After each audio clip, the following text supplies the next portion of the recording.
Wonderful. Thanks, Yusuf. For the clarity of City Hive, they would be mad at me maybe if I didn't clarify that I was a former board director and helped them like launch their nonprofit, and actually founded by two top 25 environmentalist under 25 winners. So I'll clarify that, but I'm very proud to be an alum of City Hive for sure.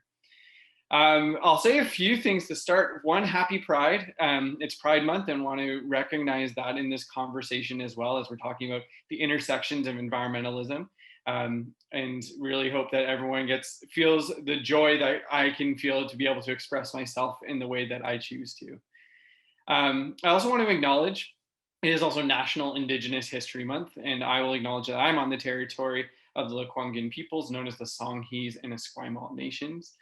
And I've written notes, and I think we're all starting the same way, which is a fantastic form of solidarity, spirit, and action, talking about the tragic events that have happened in the last weeks with the 215 children found in that Kamloops residential school. And the way I want to start this is by considering what has been revealed in the last little while, and to be frank with you, probably more revelations of that are to come down the road. I think we need to acknowledge that. And I think also one of the pieces that I really want to bring into this conversation in a provocative but mindful manner is that I kind of think it's time to say goodbye to a traditional form of environmentalism that we've held so dear for so long.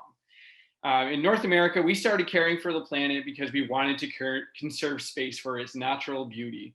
That's how a lot of elements of conservation and environmentalism started. It's the foundation of why some of the founding fathers wanted to make sure some spaces didn't get developed. It's a noble effort. I don't think that should necessarily go away.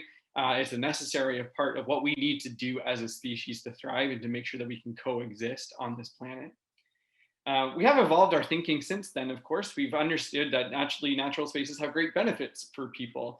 That there's a thing called nature deficit disorder, that we understand that being outdoors has a lot of health benefits, capping the screen time as well. Even during the nature of a pandemic, we have now realized that Zoom fatigue is real, and there are things that we need to do in order to make sure that we can get outside and enjoy the absolute wonders of nature.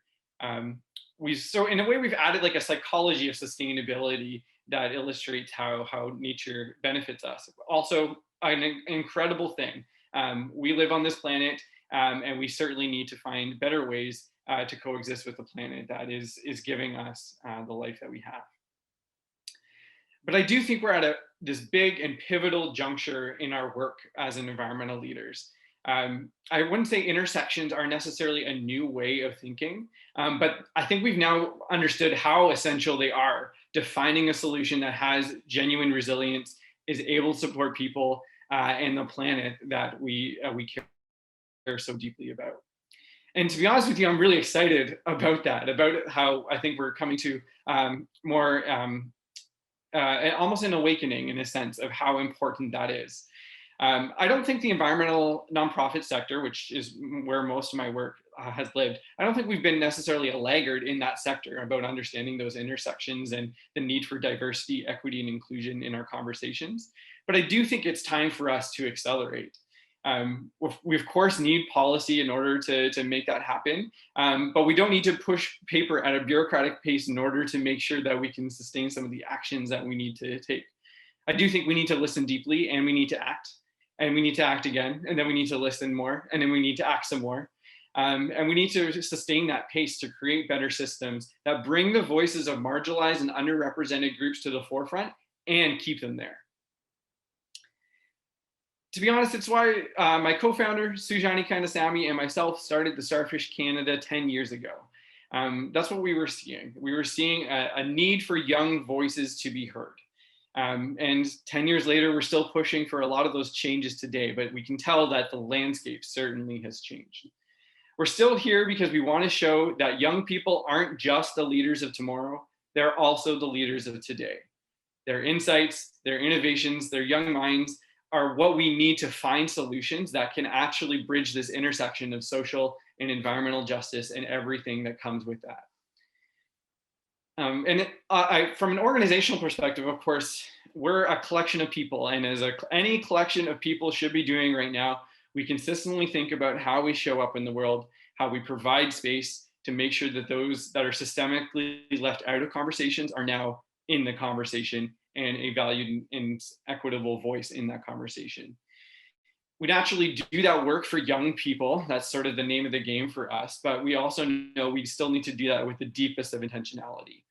I'm really proud of how the team has rallied behind this. We've actually hired for multiple equity-oriented roles. We have a diversity, equity, inclusion manager, and also on our marketing team, many people have some form of diversity, equity, or inclusion in the nature of their title. In marketing and communications, many other people are holding pieces of that portfolio. And I think that's the nature of the work that we know we need to do moving forward, but need to vocalize it and say it and bang the table a little bit on. Is that DE&I work can't simply live in one person's portfolio, and it certainly shouldn't. While I applaud how many times I've seen people who are now chief diversity officers at Fortune 500 companies and things like that, it's a great step.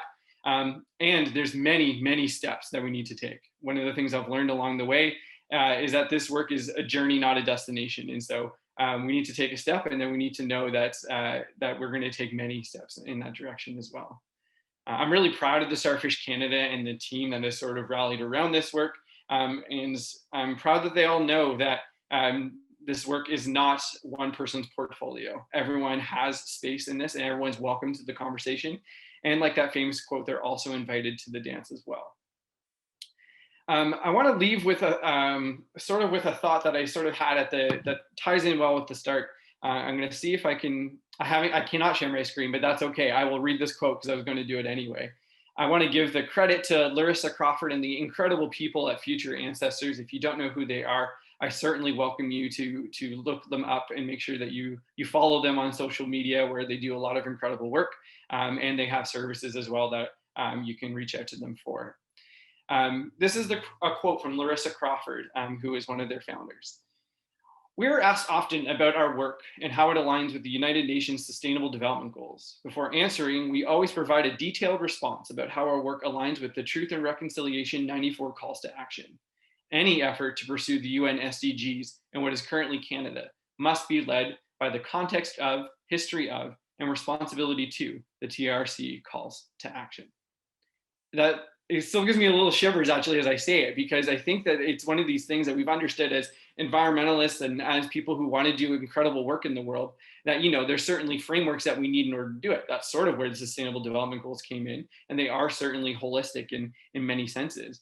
To bring it into the Canadian context, into the context that we live in, into the world that we're living in now, something like the TRC calls to action are exactly the sort of response that we need to be thinking about as environmental leaders, and show people exactly, yeah, we can work on the Sustainable Development Goals and we could work on calls to action at the same time. These things don't live in silos, they intersect, and that means that we can work on them, and we will work on them together.